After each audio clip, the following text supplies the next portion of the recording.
Success isn't born with you. The town of Hollowridge lay nestled in a valley, surrounded by rolling green hills.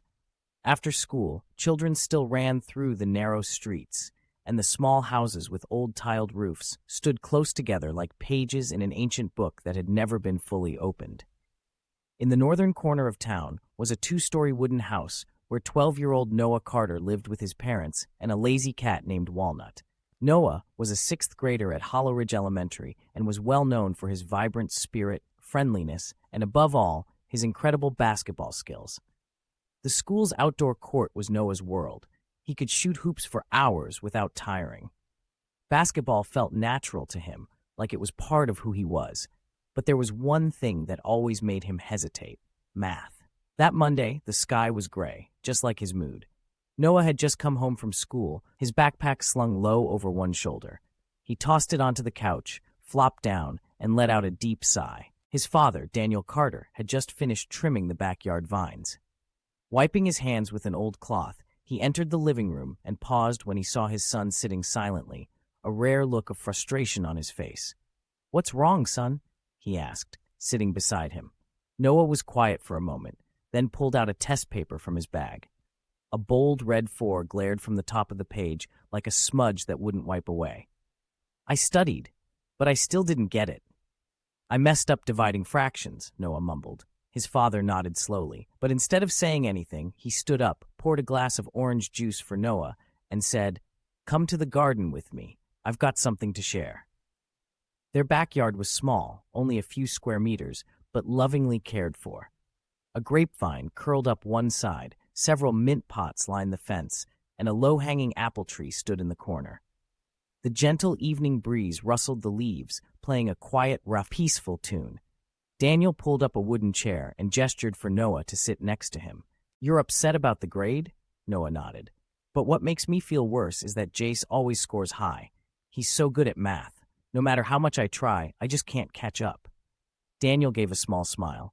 "Today I'm going to teach you 3 lessons, not through books, but through experience." Noah perked up. "Experience?" "Yes.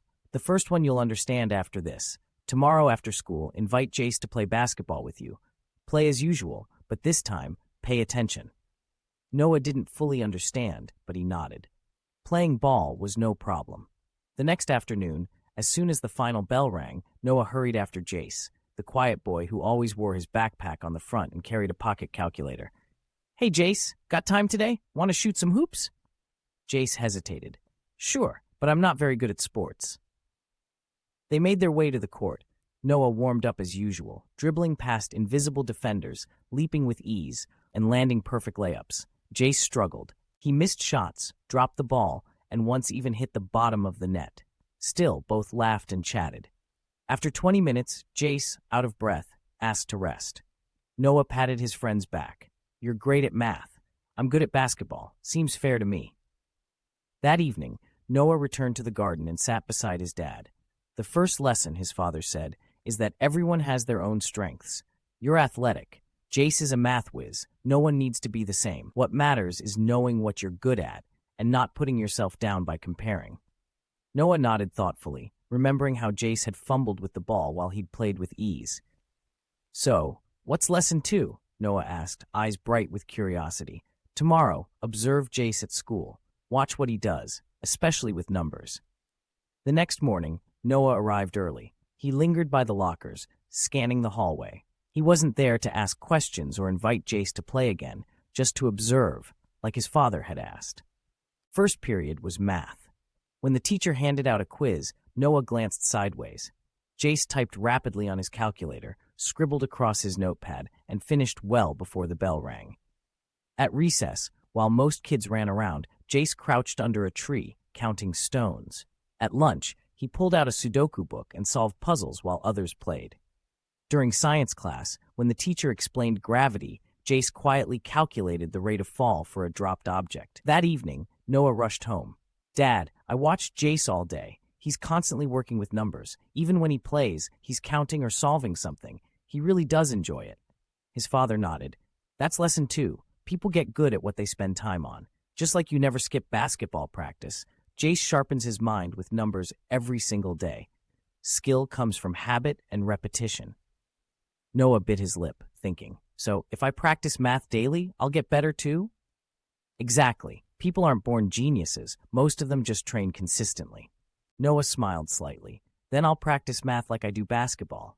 But his father raised a finger. Not so fast. Tomorrow is the final lesson, and maybe the hardest. The next morning was bright and clear. But inside, Noah felt heavy. As he left the house, his father gave him one instruction. If you think Jace is 3 times better at math than you, then today, study 3 times harder.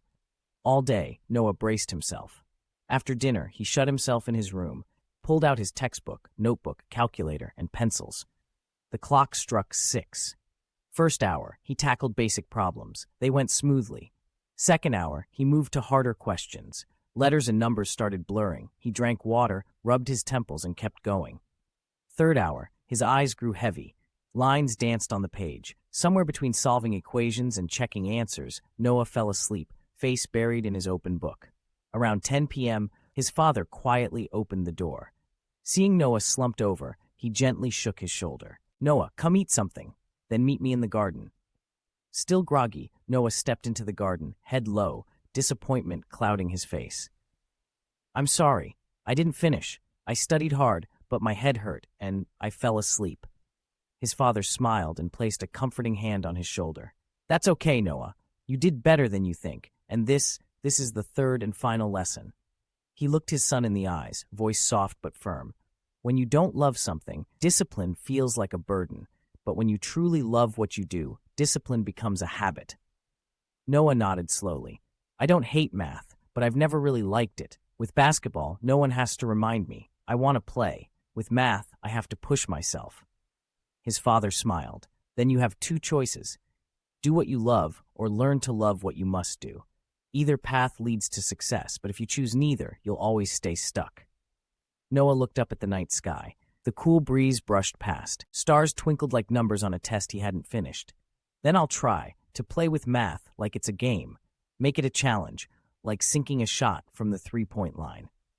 That's a great start, his father said. I don't expect you to be a genius. I just hope you don't fear what's hard, because once you step into the challenge, you'll find your own way. From that day, Noah no longer feared math. He still stumbled, still made mistakes, but he was more patient. Most importantly, he stopped comparing himself to Jace. Everyone has their own race. He kept playing basketball. He still laughed loud on the court, but now he also tracked his shooting percentages with joy.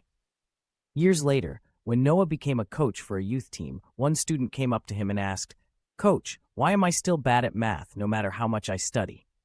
Noah smiled, knelt down, and replied, Then play with it, like you play ball. Or, if you don't like it yet, learn to love the things you need to learn. Because success doesn't come from being naturally gifted.